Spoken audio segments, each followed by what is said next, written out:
I had a thought. I was thinking about something that makes very little sense to me the more and more I think about it. I play DBD. I play a lot of DBD, actually. I also watch.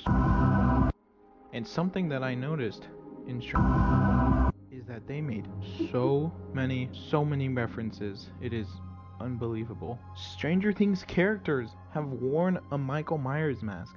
Twice. Two times.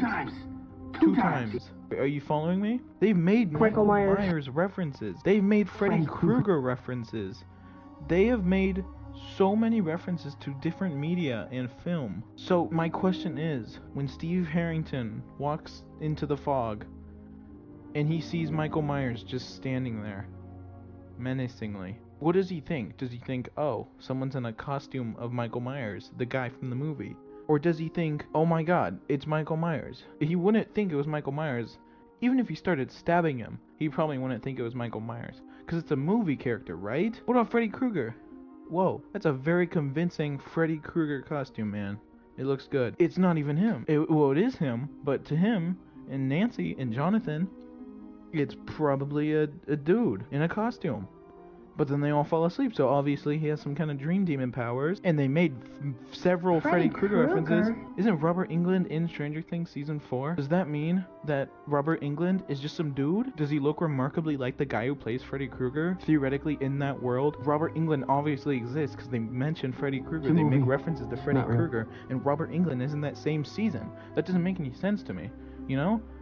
Like, does that guy just look a lot like Robert Englund? Or does Robert Englund not exist in that world? But he has to exist, but he's also in that. Does that also mean that there's going to be a reboot of Robert Englund's character? Because if Freddy Krueger exists, then that means movies are on track to exist. They talk about Back to the Future. So does that mean they're going to see Chucky running around and being like, what the hell is that thing? What about Survivors? They make references to each other. How does Chucky recognize Nick Cage? That means Nick Cage exists in that world. That means actors exist in that world. That means actors exist in the Stranger Things universe. So does this make sense? Does any about this make sense what I'm saying?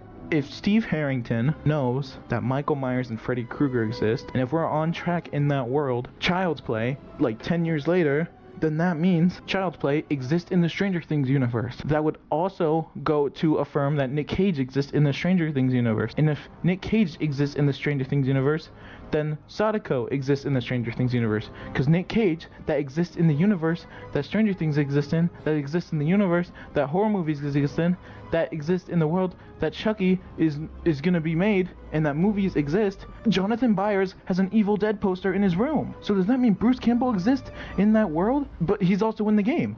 Laurie Strode, she exists in this game. Does Jonathan Byers roll up and recognize Ash and Laurie Strode because they're both in the game and they both made references in their show to this movie, to the game, that is all connected? See, this is what I don't understand. If Steve Harrington were to load into a match with Ashley J. Williams, would he think, oh my god, it's old Bruce Campbell, but even though he should be young? First of all, is this time travel at this point? How would an old Bruce Campbell hang out with someone from the 80s, Steve Harrington? Would Steve Harrington recognize that as Bruce Campbell? Or would he recognize him as Ash? You know what I'm saying? Okay, would Nick Cage recognize Steve Harrington as Joe Keery? Or would he recognize him as Joe Keery losing his mind and getting too deep into his role of Steve Harrington? And would Steve Harrington think that Laurie Strode and Ash are Bruce Campbell and Jamie Lee Curtis just have lost their minds and they're synced into their role as their characters? They're playing their roles. Do they think everybody's acting, or do they think everybody is them that they play? I don't understand DBD. When you think about DBD too much, it hurts your brain. Don't think about DBD.